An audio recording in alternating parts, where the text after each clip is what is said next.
उत्तम श्लोक चरितम भगवान चकार भगवान ऋषि। श्रीमद् भागवत की रचना कैसे हुई और क्यों हुई, बहुत ध्यान से सुनो। वेदव्यास जी महाराज सरस्वती नदी के तट पर विराजमान थे। सरस्वती नदी का तट कहां है बताओ भारत में?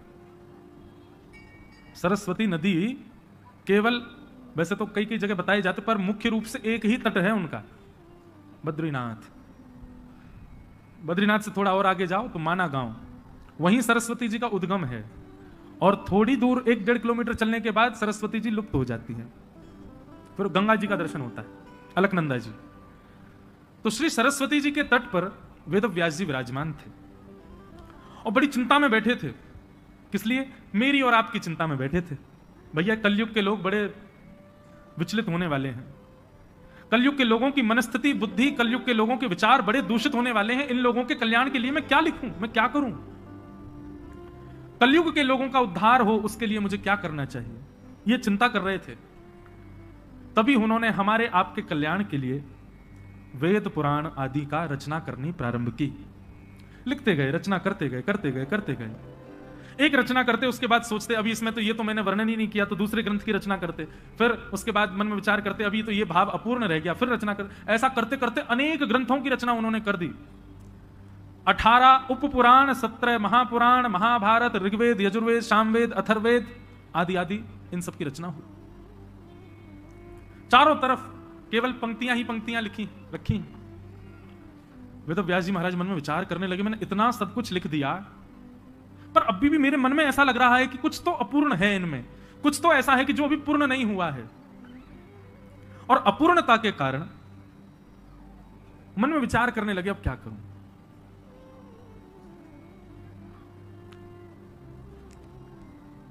चिंतित बैठे थे, तभी वहां नारद जी का आगमन हुआ।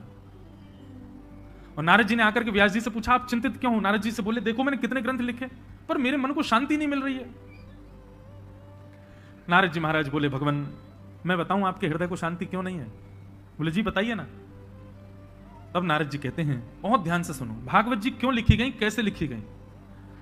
कि भवतानुदित प्रायम यशो भगवतो मलम ये नैवासौ न तुष्येत मन्ये तद्दर्शनमखिलम् कि न यद्वचश्चित्रपदं हरेर्यशो जगत् पवित्रं प्रगणित करहिचे तद्वायुषं तीर्थमुशन्ति मानसा न यत्र हंसा निर्मन्तु शिक्षया। बहुत सावधानी से सुनो। नारद जी महाराज कहते हैं, बोले भगवान जिस कीचड़ में कौवे स्नान करते हैं ना, वहां कभी हंस नहीं आते। हंस तो परम पवित्र जल में स्नान करता है, उसी में ही रहता है। और हंस का स्वभाव तो ऐसा हो रहा है कि जिस मान सरोवर में, आजकल हंस मान सरोवर में ही है, सौभाग्यवंत लोगों को दर्शन होता है। हंस का स्वरूप है, यदि जिस सरोवर में वो रहता है वहां एक तिनका भी डाल दिया जाए तो हंस तुरंत आएगा निकालने के लिए, वो अपवित्र स्थान पर रह ही नहीं सकता। ये एक तर्क दिया नारद जी ने कि जिस जलाशय में कौवे स्नान करते हैं वहां हंस नहीं आते। बोले महाराज मैं आपकी बात समझा नहीं। बोले भगवान ऐसे जलाशय का निर्माण करो जिस जलाशय में अन्य अन्य पक्षी नहीं, हंस का आगमन हो। हंस का आगमन परम पवित्र, परम शुद्ध, परम चैतन्य, परम शांत जलाशय में होता है, अन्यथा हंस आता नहीं है। महाराज मैं आपको सांकेतिक रूप से यह बात कहना चाहता हूं, आपने जितनी भी रचना की है, जितने भी आपने पोथियां लिखी हैं, सब में ज्ञान है, सब में श्रेष्ठताएं हैं, सब में अद्भुतताएं हैं, पर घुमा फिरा करके देखा जाए तो 4 ही बातें हैं, धर्म अर्थ काम मोक्ष, चतुर्विध पुरुषार्थ। और इन चतुर्विध पुरुषार्थों की प्राप्ति के लिए ही आपने सारे ग्रंथों के निर्माण किए हैं। लेकिन महाराज जिनको इन चारों से कोई काम नहीं, जिनको इन चारों से कोई मतलब नहीं, जिसको धर्म से मतलब नहीं, जिसको अर्थ से मतलब नहीं, जिसके अंदर में कोई कामना नहीं, और अंतिम जिसको मोक्ष भी नहीं चाहिए, उसके लिए आपने क्या लिखा? इन चारों की इच्छा ना रखने वाले हंस प्रवृत्ति के जो साधक हैं, उनके लिए आपने क्या लिखा? कुछ भी नहीं। इसीलिए आपका हृदय अशांत है। बहुत सावधानी से सुनिएगा। वेदव्यास जी बोले संसार में इन 4 चीजों की प्राप्ति तो संसार करना चाहता है, धर्म अर्थ काम मोक्ष, पांचवी तो कोई वस्तु है नहीं। नारद जी बोले नहीं, पांचवी एक वस्तु है, और जो उस पांचवी वस्तु का साधक होता है उसको इन चारों से कोई अभिप्राय नहीं होता। और वो पांचवी वस्तु क्या है, वो पांचवा पुरुषार्थ क्या है, जिसकी साधना करने वाला इन चारों के वश में नहीं रहता, इन चारों की उपासना नहीं करता। बोले पांचवा पुरुषार्थ का नाम है प्रेम। प्रेम का जो पथिक है उसको ना तो धर्म की चिंता होती, प्रेम का जो पथिक है उसको ना ही अर्थ की चिंता होती, प्रेम का जो पथिक है ना ही उसके चित्त में कोई कामना होती, और प्रेम का जो पथिक है उसको मोक्ष की भी चिंता नहीं होती। ऐसे प्रेम के पथिकों के लिए आपने क्या लिखा? कुछ भी नहीं, इसीलिए आपका हृदय अशांत है। भवतानुदित प्रायम यशो भगवतो मलम ये नैवासौ न तुष्येत मन्ये तद्दर्शनम खिलम। नाथ, आपने जितना कुछ भी लिखा है इनसे प्रेम पथिक, प्रेम के उपासकों का कोई अभिप्राय सिद्ध नहीं होगा। प्रसिद्ध कथा है, आप सब जानते होंगे। ठाकुर जी को ज्वर चढ़ा था, वैद्यों ने कहा वैष्णवों की चरण धूलि लाओ, भगवान के माथे से लगाओ। सबने मना कर दिया, लेकिन जब नारद जी वृंदावन की गोपियों के पास में जाकर के कहते हैं कि ठाकुर जी को ज्वर चढ़ा है और वैद्यों ने रसिकों की, वैष्णव जनों की चरण रज मांगी है, गोपियों ने भर भर के चरण रज दे दी। नारद जी महाराज कहते हैं आपको डर नहीं लगता? गोपियों बोली किस बात का डर? बोले आपकी चरण रज भगवान के माथे से लगेगी, आपको पता है इसका क्या आपको भोगना पड़ेगा पाप। अरे भैया, मंदिरों में तो ठाकुर जी के सामने कमर कर दें, पीठ कर दें ठाकुर जी को तो भी अपराध माना जाता है। आप अपने चरण रज भगवान के मस्तक पर लगाने के लिए दे रही हैं। मानता हूं कि यह औषधि आवश्यक है, परंतु आपको यह विचार नहीं होता कि इसके लिए आपको नरक जाना पड़ेगा। गोपियां कहती हैं नारद,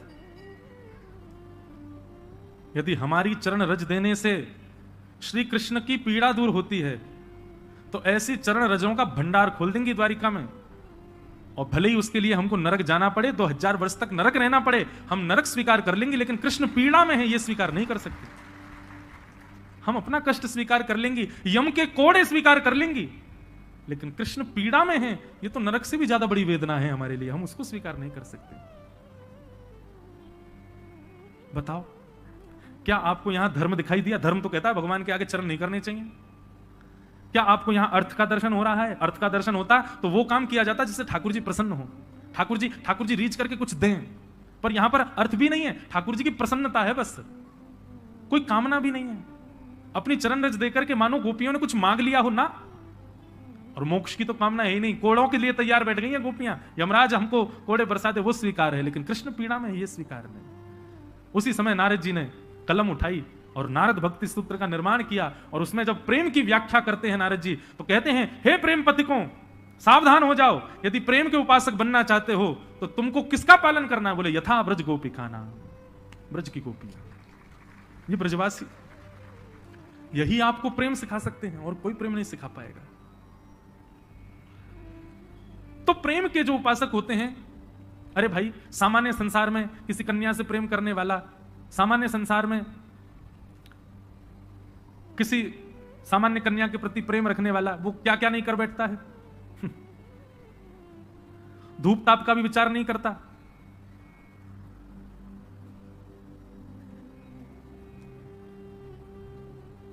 धूप ताप का भी विचार नहीं करता, अपनी प्रियसी के लिए सारी हदें पार कर देता है। धूप में खड़ा हो जाएगा, बारिश में आ जाएगा, उस गली में ही बैठा रहेगा जहां उसकी प्रियसी रहती हो, इतना तो वो भी करता है। माता पिता से लड़ लेगा, सब काम कर लेगा, लेकिन अपनी प्रियसी को नहीं त्याग सकता। ये तो सामान्य प्रेमी का लक्षण होता है कि वह भी सारी चीजों से ऊपर उठ जाता है। संसारिक दूषित प्रेम करने वाला भी ऐसा हो जाता है, तो श्याम सुंदर से प्रेम करने वाले वो धर्म अर्थ काम मोक्ष के कैसे उपासक हो सकते हैं?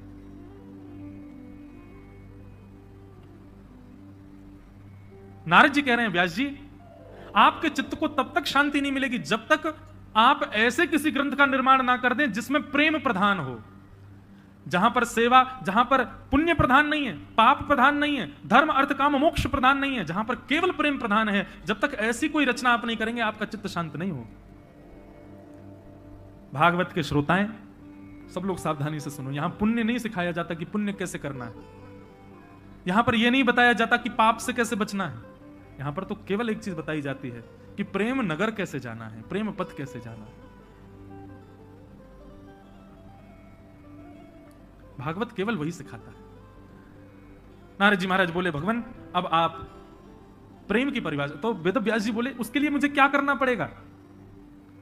बोले आपने अब तक ठाकुर जी के ऐश्वर्य का वर्णन किया है, अब तक आपने ठाकुर जी के यश का वर्णन किया है, अब ठाकुर जी के प्रेम का वर्णन करो।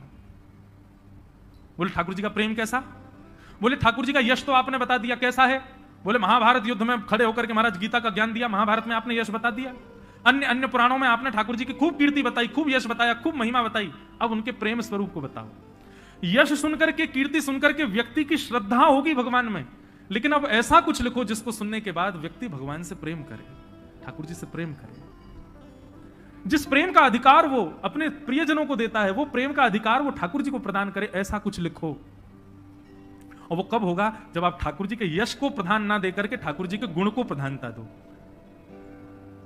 रसखान कहते हैं, ताही अहीर की छोहरिया छचिया भरी छाछ पे नाच नचायो।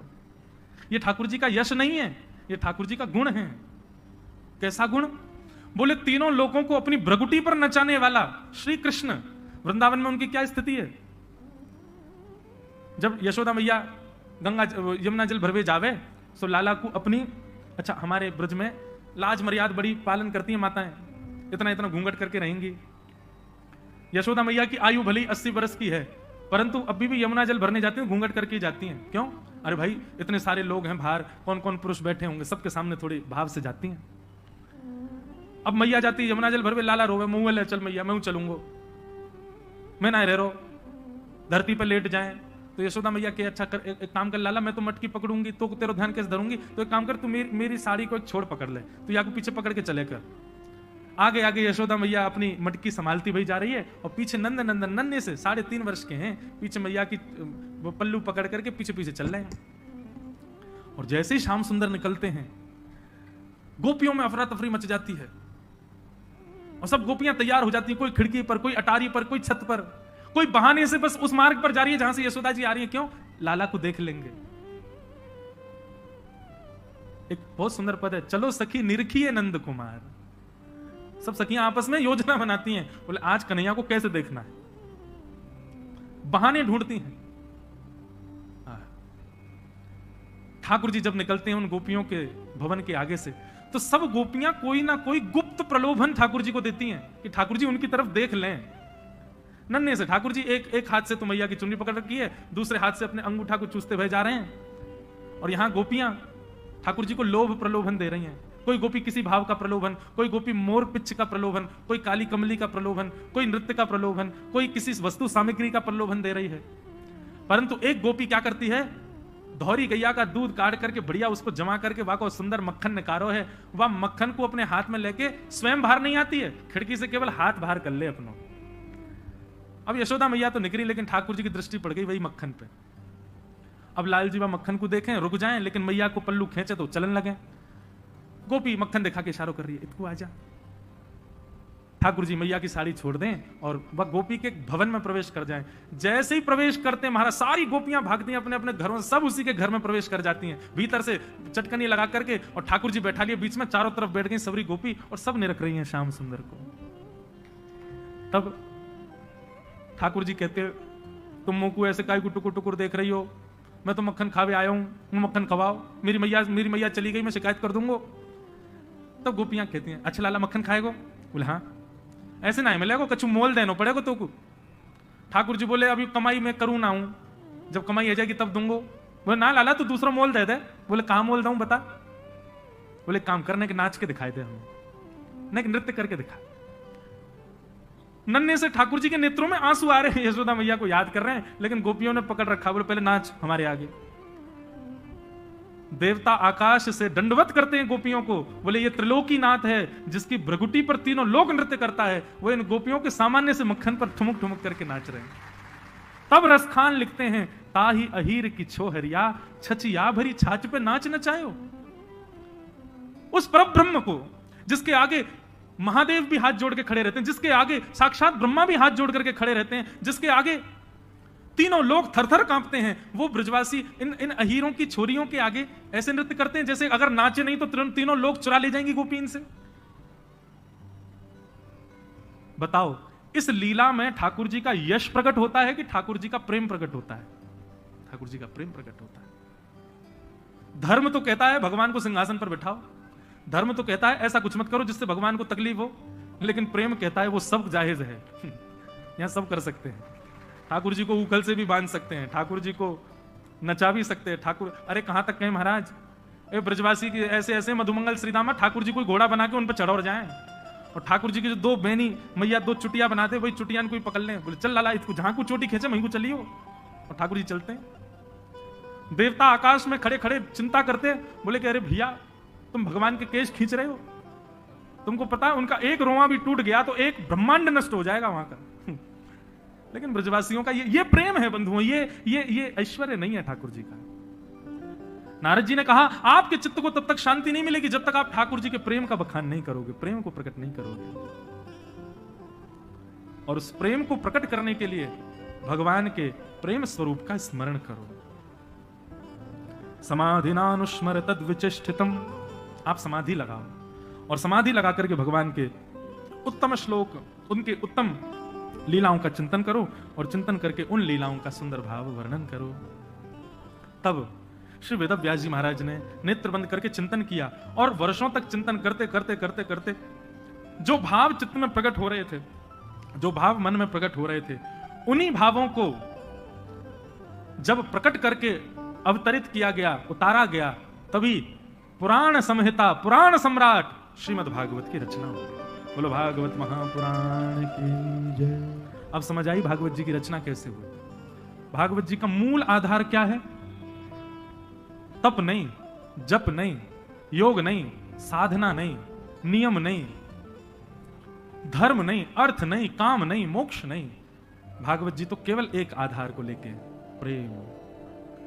इनसे प्रेम की ही कामना करो, ये प्रेम से भर देंगी आपको, ये प्रेम ही प्रदान करती हैं। और जब प्रेम से ओतप्रोत हो, मैं एक बात कहता हूं कथा में, हम सब कौन है? हम सब गुल्ला हैं। कौन है? गुल्ला। और श्रीमद् भागवत जी कथा क्या बोले? ये रस है। इसको जितना भरोगे, जितना भर लोगे, जितना भर लो, सोई क्या बन जाओगे? और जैसे ही रसगुल्ला बन जाओगे, सोई ठाकुर जी आपको भोग लगावे आ जाएंगे, आपके समीप आ जाएंगे। ठाकुर जी समीप कब आते हैं? जब रस युक्त होते हो।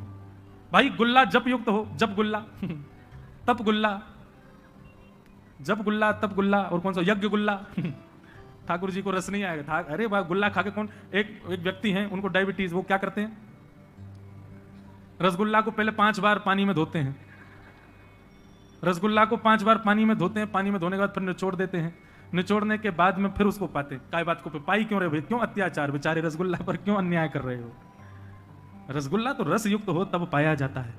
तो हम सब गुल्ला हैं, और ये भागवत की कथा रस की चाशनी है। आप जब जब इधर उधर देखते हो ना, समझ लेना उसी समय रस आया था और आप उससे वंचित रह गए, आप अकेले गुल्ला ही रह गए। इसलिए बार बार कहता हूं ध्यान से सुनो, ध्यान से सुनो, ध्यान से सुनो। क्यों? बोले चाशनी की कढ़ाई एक ही है, गुल्ला इतने सारे हैं। तो भैया सबरे रसयुक्त होंगे जरूरी नहीं है, वही रसयुक्त है पाए को जो कढ़ाई की आकृति समझ करके चुपचाप भिचके में बैठ जाए, घुस जाए कढ़ाई में, वही रसयुक्त है जाएगा। तो ये श्रीमद् भागवत चाशनी है भैया रस की। या मैं अपने आप को सराबोर कर लो, 7 दिन को समय मिलो है आपको, वंचित मत रहो। ऐसा रसयुक्त स्वयं को कर लो कि ठाकुर जी आपका सेवन करने, आपका भोग लगाने आपके पास पधारे। भागवत की रचना को बोलो भागवत महापुराण की जय। लोकस्य जानतो विद्वांस चक्रे सात्वत संहितान।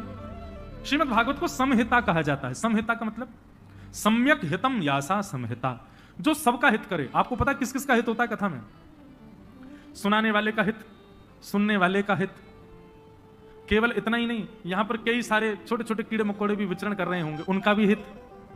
और केवल उन्हीं से काम नहीं, आप इस मार्ग से जो जो सामने से गुजर करके जा रहे होंगे और बस ये देखने के लिए कि यहां चल क्या रहा है, ऐसे दृष्टि करते होंगे, उनका भी हित, उनका भी कल्याण होता होगा। जहां तक कथा का स्वर जा रहा है, घर में पड़े पड़े भी जो एकाध स्वर सुन ले रहे हैं गलती से भी, उनका भी हित, उनका भी कल्याण हो रहा है। और केवल इतना ही नहीं, आप लोग कथा सुन करके जब यहां से जाएंगे तो जिस गली मोहल्ला में घूमते हुए आप जाओगे, उस गली मोहल्ला में जो जो आपका दर्शन करेगा उसका भी हित। एक भागवत की कथा जब एक नगर में होती है, करोड़ों का कल्याण होता है, इसलिए उसको संहिता कहा गया। भागवत बड़ी अद्भुत है भैया, कितने एक साथ कितने लोगों का उद्धार करती है। ऐसी भागवत को हम बारंबार प्रणाम करते हैं, भागवत जी को वंदन करते हैं। भागवत जी की रचना हुई, वेद व्यास जी महाराज ने जैसे ही भागवत की रचना की, रचना के बाद अब कलम जो थी उनकी, जो इतने दिन से चल रही थी, उसको उन्होंने प्रवाहित कर दिया। बोले बस अब और कुछ लिखना शेष नहीं, अब मेरे मन को ठौर मिल गई, अब मेरे मन को शांति मिल गई। कितना भी कुछ कर लो भैया, धर्म कर्म आदि सब कर लो, ठौर तब तक नहीं मिलेगी जब तक प्रेम के उपासक नहीं बनोगे। जब तक प्रेम आपके चित्त में नहीं आएगा, आप भटकते ही रहोगे, दर दर भटकोगे, मंदिर मंदिर भटकोगे। लेकिन जिस दिन प्रेमी हो गए ना, उस दिन बस पड़े रहूं कुंजन के कोने, शाम राधिका गाऊं, किशोरी तेरे चरणन की रज पाऊं। तो पड़े रहोगे कोने में, फिर अभिलाषा नहीं होगी कि यहां भटकूं वहां जाऊं यहां जाऊं ना। फिर तो भैया मंडी द्वीप में भी बैठे बैठे भी ज्यादा वृंदावन भी नहीं जाओगे। पता है क्यों? क्योंकि आप जहां रहोगे ना, वृंदावन वहीं प्रकट हो जाएगा, वृंदावन वहीं आ जाएगा। कई लोग, एक माता आज आई मुझसे सुबह मिलने, उन्होंने बहुत निवेदन किया, महाराज जी कल आप मेरे घर पधारो, पर हमारे पहले से ही सारे कार्यक्रम बन गए, कब कहां जाना है, इसलिए हम सबके यहां नहीं जा पाते। और फिर वही बात है, इतने सारे गुल्ला हैं, चाशनी एक ही है, कहां कहां जावे। तो उन्होंने मुझे एक चीज का लोभ दिया, बोले क्या, आप मेरे घर आओगे तो मैं आपको दावे से कहती हूँ, आपको लगेगा आप वृंदावन आ गए हो। मैंने कहा अच्छा, मैंने कहा तो फिर देखते हैं, फिर लाल जी से आप प्रार्थना करो वो कुछ अनुग्रह करें। बोले आपको ऐसा लगेगा आप वृंदावन आ गए। तो भैया वृंदावन जो है ना, ये कोई अचल स्थान नहीं है, एक ही जगह उत्तर प्रदेश में मथुरा के पास, दिल्ली से आगे वृंदावन नहीं, वो एक केंद्र बिंदु है। बाकी वृंदावन तो सचल अवस्था में भ्रमण करता रहता है, जो प्रेम युक्त हो जाता है उसके चित्त में वृंदावन आकर के विराजमान। वृंदावन मतलब श्यामा श्याम का युगल स्वरूप ही साक्षात वृंदावन है, वृंदावन आकर के विराजमान हो जाता है। वेद व्यास जी महाराज ने भागवत की रचना की, उसके बाद चित्त परम शांत हो गया। व्यास जी महाराज ने विचार किया कि अब भागवत की कथा को जन जन में, घर घर में कैसे पहुंचाया जाए। तब वेद व्यास जी महाराज ने अपने पुत्र श्री सुखदेव जी का स्मरण किया। जो सुखदेव जी वन में चले गए थे, हिमालय पर जाकर के भगवान का भजन कर रहे थे, निर्गुण निराकार पर ब्रह्म का, वेद व्यास जी ने शिष्यों के द्वारा भागवत के श्लोक उनको सुनवाए। श्लोक सुनते ही महाराज ऐसा आकर्षण हुआ सुखदेव जी का, बरहा पीड़म नटवर वपुः कर्णयो कर्णकारम। जब इस श्लोक का श्रवण किया सुखदेव जी ने, सुखदेव जी के नेत्र खुल गए और उन बालकों से पूछने लगे, ये इतना सुंदर कौन है जिसका तुम वर्णन कर रहे हो।